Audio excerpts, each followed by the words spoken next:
of public records request fees are obscene. These fees hurt the public's effort to know what our own government is doing. Nothing good happens under cover of secrecy or penalizing the public for accessing information that legally belongs to us. This was passed as an emergency, auspiciously to comply with Ohio law. But the new-ish Ohio law only allowed this change. It did not require it. And it had been in effect for 6 months. Not one question, not one dissenting vote. For shame, council, for shame. Rule 18 is obnoxious. This confusing process to speak adds barriers that do not serve the public. The primary outcome is to insulate officials from the public and their concerns. Let's look at a fictional example of what these barriers can be like for some. Our friend, I will call him Alex, did have a phone until they were arrested under the camping ban last week, and they just got out of jail today. They would like to address those who voted for this ordinance. Alex probably doesn't know about Rule 18, but let's say they do. They show up at the clerk of court's office during the day Monday. Remember, they no longer have their phone and can't call in. Their only option when they speak with Jill and her staff would be to ask the already overworked clerk staffer to call a member of council for them. Then, Alex waits for a call back. This might be quick, or it could take hours or days of hanging around the clerk's office.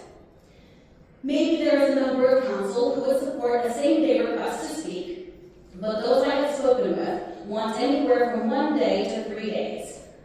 Alex would probably have to wait until the following week's meeting for a chance to speak. Without a phone, the council member sponsoring them won't be able to call Alex to confirm they still want to speak, and they may get written off. But our hypothetical friend is bold, and when Alex arrives to the meeting, they ask several people who the council member they spoke with is. Maybe now, Alex will get a nomination, a second, and a vote to speak. But how long do they get to speak? Rule 18 doesn't say. The council member who nominates them might specify 5 seconds, or 3 minutes, or 10 hours. Not knowing this basic information makes preparation to speak more challenging. We have heard a lot in this country in the past year that the cruelty is the point.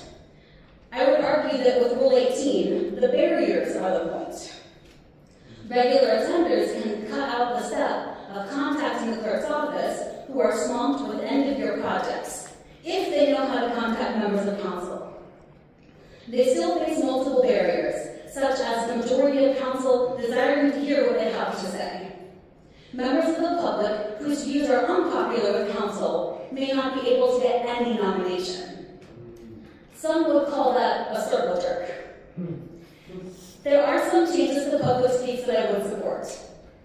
I liked how the city of Massillon conducted their public speaks when I visited last month. People wishing to comment on agenda items spoke at the beginning of the meeting, prior to any votes by council. Those wishing to speak on other matters spoke at the end of the meeting. When you consider options for public speaks in January, make sure you don't only look to add restrictions. Consider how you can add transparency and accountability.